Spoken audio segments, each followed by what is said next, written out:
Thank you, everyone.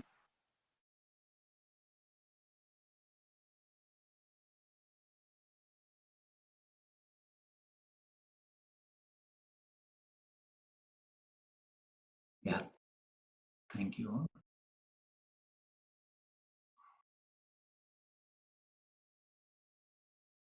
Okay, so um, so far we have done 27 Yoga Sutras. Today we will look at Sutra number 28. Okay, um, the shloka goes like this: Tajjapa Tadartha Bhavanam. Okay, we'll repeat once again: Tajjapa Tadartha Bhavanam. Now, uh, before we get into the meaning of each of these words, let us quickly go to the some recap. Okay, um, we saw uh, Ishvara Pranidhanadva. Okay, shloka number 23, Ishvara Pranidhanadva. But before that, um, Patanjali Maharshi goes on saying, okay, to get into samadhi, one should do abhyasa and vairagya. Okay, continuous practice and dispassion. Okay, and then he also says Shraddha, Virya, and Smriti, Samadhi, and Prajna. Um, and he says Tivra Samveganam, like with vigorous and enthusiasm, you need to practice so that you achieve Samadhi, um, that pure state of Ishvara you can achieve. That is Samadhi. And then he says, if you cannot do all of that, even if you just do Ishvara Pranidhana, like complete surrender, he suddenly uh, changes into Bhakti Yoga. If you can't do all that, then just do Ishvara Pranidhana, just surrender, completely surrender. Then you will get into Samadhi. And then he gave us the qualities of Ishvara, who is Ishvara, and his purest form, and all that. But today he says, Tajjapa Tadartha Bhavana. Tajjapa. We saw yesterday what is Pranava. Tasya Vachakaha Pranavaha. Pranavaha is nothing but a Omkara. It is a form of Ishvara in uttering as a word, and continuous utterance is also going to take us to that purity. And Tat Japa, Japa is a continuous repetition. Tad is he's referring to that pranava that we saw in the previous sloka, and Japa is a repetition, continuous repetition, um, or continuous remembrance. And Tadartha, Tad is again referring to pranava, and Artha is meaning. Meaning of the word Artha itself is meaning. And Bhavanam. Tajjapa Tadartha Bhavanam. Bhavanam is bring in the emotions, feelings. First thing, understand it, and while chanting, contemplate on the meaning and with the emotions. That will also take us to uh, uh, Samadhi, is what Patanjali Maharshi is saying. Now, here, thing is, he went to completely Jnana Yoga in the beginning, and then he come to Bhakti Yoga, and then again, when you are when we are getting into the meaning of something, that there is no surrender. We are slightly shifting from surrendering, and then trying to understand the meaning, and then bringing in the emotions. So, what I'm trying to say here is that we are meaning and also bringing in the emotions. Part of Bhakti Yoga comes there. So there is no one yoga that takes us towards the Samadhi. It has Bhakti Yoga, Jnana Yoga, and whatever other yogas names are there. We pass through all these different yogas, Raja Yoga, and all those things. Swami Vivekananda has written on all those things a lot. I just wanted to, bring it to your attention. Yeah. So if you have anything to add, please feel free.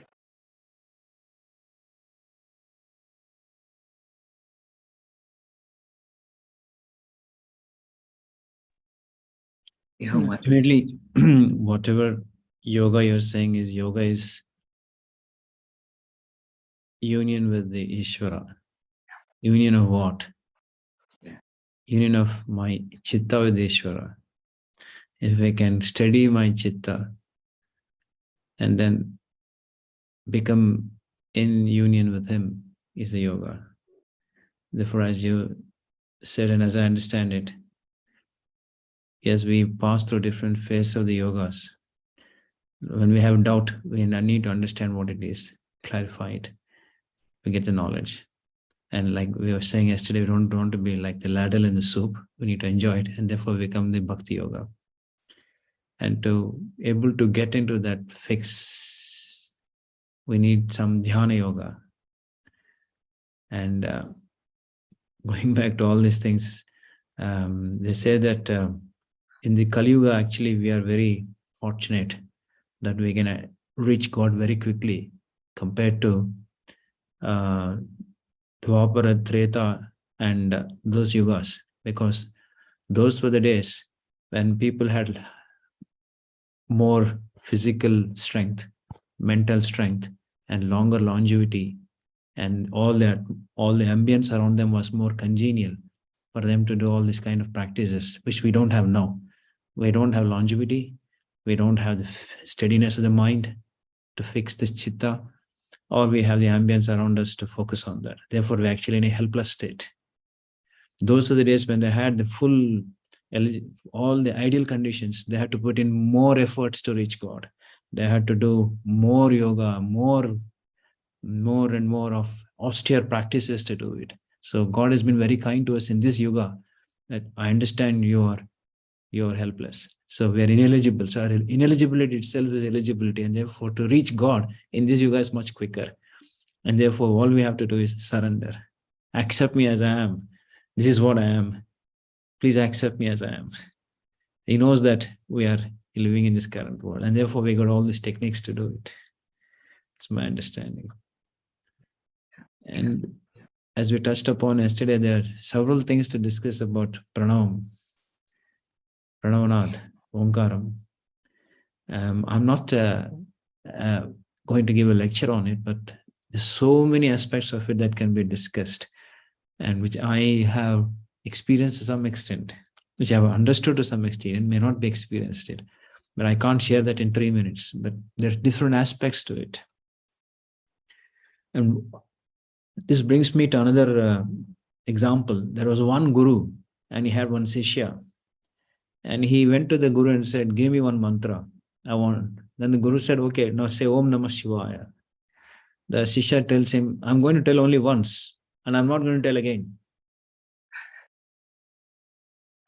And all the other people get a bit worried. Why is this fellow talking like that? He's given such a fantastic mantra, and this fellow is saying he's only going to say once, and he's not repeat it again. Then the fellow says, I've been given this mantra in my previous birth as well, but I didn't know how to do it, and therefore I come now. Now I know how to do it, only for once, and I know exactly how to do it, and therefore I don't need to do it again. I don't need to come back again to do it again. That means we are doing it repetitively to be able to do it once when we get into his consciousness. If I know how to say Om once, for once, in the way it should be said, the way I get into his consciousness, I'm fixed in his consciousness. That's what he meant. So The repetition of this Omkara, repetition of what we're doing is besides washing away our samskaras, which are embedded in our chitta, we're also learning to say that single time. When I know how to say that once, I don't need to say it again. I hope I'm No, clear. that that is it is amazing that we just need to say that one time. That one time when we need to say is when we take the last breath. Okay? That is when we are supposed to say. But if we don't practice it now, if we don't prepare ourselves now, we will forget to say it at that time. We forgot to say that at that time. The other day we were talking, Saj, like, we are preparing towards that, actually, towards the last moment, and how we want to disengage ourselves is blissfully, complete ananda. And if last minute, if I be in my last minutes, the moment when I am leaving my body, if I am happy, that is the ultimate thing, that is all I want. But if I am not happy right now, how I can be happy? So that is what we are preparing, and that is last one, only once we need to say pranava, actually. And this is another reason why we are practicing this also. I mean, we can go on talking about Pranavanad. But another thing is, you see, when we go to a music concert, we have a vocalist, and because today's Saturday, I'm taking a minute more. We have a vocalist who's singing a song, and we have a chap who's playing drums, another fellow is playing a violin, another fellow is playing a guitar. We sit in the concert and say, fantastic, what a beautiful music it is. Because all these people are in agreement. The singer, the vocalist, the fellow is playing the drums, the fellow is playing the guitar and the violin, they're all in agreement. And that's how the music becomes enjoyable. If one of them is not in the tune or in the frequency, if I'm playing the way I want to play my violin, it goes out of sync and say, oh God, that fellow is not playing so well, I can't enjoy this music. I just can't enjoy this music. He's not in sync with this rest of the team. So this pranavana is the primordial sound from which we are all actually tuned to. We are lost our tune. We are all helter-skelter in our own directions, going here and there. That's the reason why we have this anarchy in this world. So we're all, the six of us here are trying to come into tune. So on 24th of December, early morning at 5 o'clock in the morning, who cares to get up to come to tune? Who cares to get up to tune? It's freezing cold outside. I would love to sleep in my bed for half an hour more. That means we are making that effort. And God gives us the strength to take us through. So like the two wings of the bird, one is our effort, one is God's grace. A bird cannot take off with one wing. So at least a group of people, like six of us, we come together and try to tune with the Pranavanad. We are trying to bring the rest of the world into the same frequency. That will be our greatest contribution to this world. At least we're focused in this place in the UK, staying here at 5 o'clock in the morning. We are trying to focus our own tune self with the Pranavanad. So we are now trying to give some positive vibes in the universe. So see, this is the greatest contribution to humanity. We are doing it unknowingly, which God recognizes. Yes. Yeah. And this Then the tuning is people every generally day. have the health benefits of this one. If I say do all these things, people will never come at 5 o'clock in the morning. Therefore, we say, well, this has got health benefits. That's the way to lure people into it. Similarly, in my body, I have a heart, liver, kidney, pancreas, of course, the brain. Now, like when all of us are in tune with the Pranavanad, there is no anarchy. Similarly, we have this life energy within me, which is flowing, and all these organs are in tune with this life energy. then that is in agreement, like in the concert, all the vocalist, and like the vocalist is the guitarist, this is the mridangam or tabla player, etc. They're all in agreement. That's good health. When one of these organs is not in frequency, tuned with this frequency, it's in bad health. You may get a liver problem or a diabetes or a blood pressure, etc. Therefore, by doing this practice, we are also bringing life energy or the pranavanath to flow, and all these organs are in agreement, and therefore we maintain a good health. That's why I say I feel very happy. I feel very much, I don't react much to the outside world anymore. I feel peace within myself. My blood pressure is in control. My heart rate is 40. My breath rate has come down. I'm feeling very happy. Oh yeah, this is the health benefit. So this is what we say. Then the Western world is more, looking only at the health benefits, but whether one likes it or not, this tune with the pranavanath happens in the background. See, when they are not healthy, they may not be in tune with pranava, but they are tuned somewhere else, basically. So every day morning, we are coming and trying to tune it every day continuously. So yeah, that is what we are doing. Imagine what sort of frequency we are liberating into the universe, 6 of us here. Amazing. If we talk about all sorts of things which agitate us, that's why in Bhagavad Gita, there's a beautiful verse. God says, speak words that are sweet. Sweet doesn't mean sweet tongue, which are good, which are sweet, which are priyam vachaha, sweet, which are meaningful, which are beneficial, which will not agitate others, and referring to the scriptures. Just recap what we're doing every morning. Amazing. Amazing. Brilliant. Umakanti, I have to thank you because just the wisdom and just the presence that you bring is incredible. No, really. That's all to the Guru. It's nothing mine. No, but us have it. But still, you're our Guru in this. Because and raising, and I totally get it, because we are all connected, and one person, 2 people, 6 people here raising that energy level, it actually is connected, because I connect then to my own family, my own kids, and that energy then resonates in somebody else, and then they resonate that energy to somebody else, and it's that sort of ripple effect. That's what we're doing here. And I just wanted to sort of share one thing that I'm also getting is, what, we've always had it. Like, we've always had that connection. We've always had that tune in us. We've always had that frequency in us from birth, or even before birth, when it was written in generations. And then we spend most of our life tuned in somewhere else.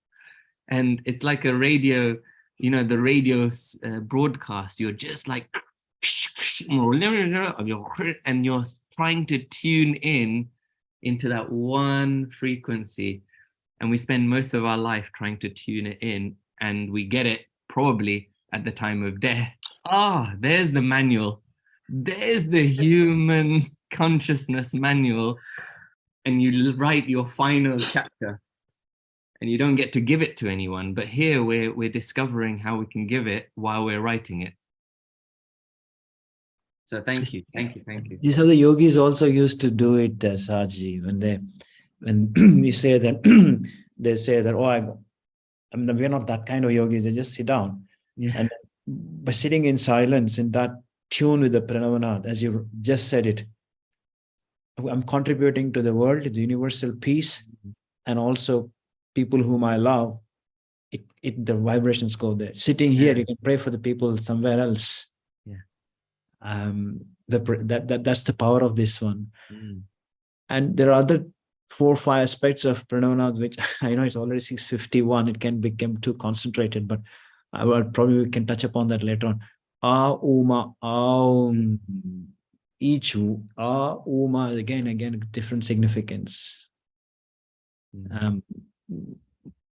I don't want to say today. Can get a bit too much. We'll cover again tomorrow. Yeah. And then again, how this Pranavanath helps us to quit the body in a peaceful way. In a peaceful way. Because my parents, I told my guru that I want my parents to be in your consciousness at the time they're quitting, independent of both mentally and physically, on their feet. Can you give me this? He didn't answer my question. He just looked into my eyes. And I will tell you how my parents passed away. I lost my mother in 2012 and I lost my father in 2017. 2012, my father did Rudrabhishek. He came home. My mother was sitting in the living room. He took the tirtham, we call it in South India tirtham, the holy water. And then she called my father into the puja room. They went into the puja room. Then she said, light the lamp. He lit the lamp. And she said to him that I want the vibhuti, which she put the vibhuti and the kumkum or this thing. And he said, where's Guruji's picture? Prayed to him. And she said, can I put my head on your lap? Yes, it looks like a movie, but it's true. And then she said, I'm now leaving. Om Namah Shivaya. My father, every morning he used to get up. He was a big officer. He was the director of electronic warfare in defense labs in India. So he was he did every morning. He used to get up, yoga, pranayam, shower, and Rudrabhishekam, which is what I do as well. Before coming to this session, I do my Rudrabhishekam, and only then I come to this session. So he was doing the Rudrabhishek. And then my sister was watching him from a distance and she said, you're not looking okay. He said, I'm not looking okay. Okay. And he was doing Abhishek and he fell in her lap. Om Namah Shivaya, and is gone. And I think we all will be getting there as well. This Panchakshari mantra, Om Namah Shivaya, I was thinking about it. What is so great about this chanting Om Namah Shivaya? If you really focus and chant it, Om Namah Shivaya, it is like it pushes up the energies,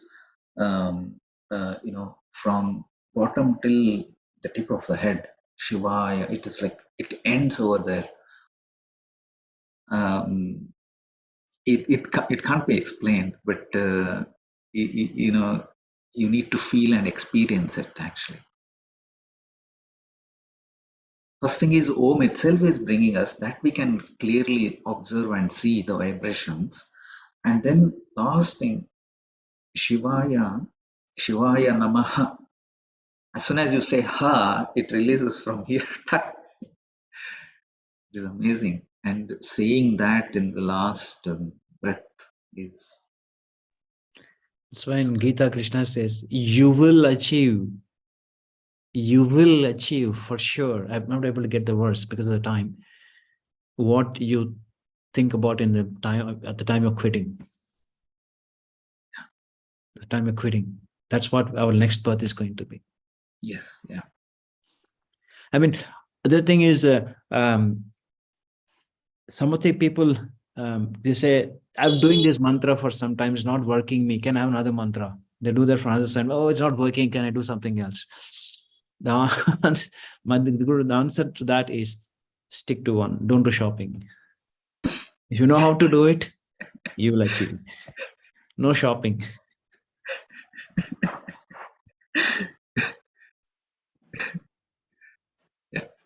Yeah, Meenaji. Yeah, quick one. When we go to funerals, today is the first time I understand why they say Om Namo Shivaya. They always tell us to keep on repeating it, but the priest never explains that. But thank you. Today I know the reason why we do it. First time I've known this. We keep on saying, but I never knew why.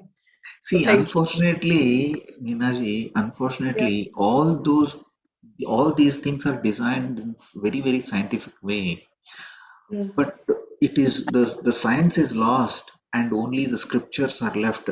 And whatever Swamijis and in the temple, whatever they chant has become mechanical, and Yeah. that is the reason Sanatana Dharma is kind of disintegrating. Mm. Sanatana Dharma is there is no end and there is no beginning. That is Sanatana Dharma. Yeah, Mm. like Ishvara Pranidhana, we are saying. We also discussed Brahma, Vishnu, Maheshwara. Creative energy is always there. It was there. It is there. It will be there. It is Sanatana. Vishnu is there. Maheshwara is there. So it is not a religion. It is a dharma. Religion is, in my view, religion is a is a politics, is a political party. Okay, oh, you come and join my party. Oh, like that. So it is a universal politics, political party. Instead, dharma is sanatana. It is eternal. Mm. We need to understand that eternity. Only then it is all there in the scriptures, but there is no one to explain, and we need to. Even I don't know. I'm learning, and we are coming together and discussing. This is what is needed, and there are people who are very well knowledged, which we can loop them in to understand these things much better way. Mm. Yeah. Yeah, Okay. Thank you. yeah. We will continue slowly. Slowly, we will do as much as we can. Yes, you can. Yeah. Okay. Once Gurukul comes, we will have teachers to explain us as well. We Okay. have qualified pandits who will. We can invite them to every day. Hope it is going to happen. Let's see. Okay, yeah. It is Thank you. already nearly 7 o'clock. Let us conclude. It was really nice discussing. Thank you, everyone. Thank you, Thank you. Ramakantji, for your amazing contribution. Thank you. Thank you. Have a nice day, everyone.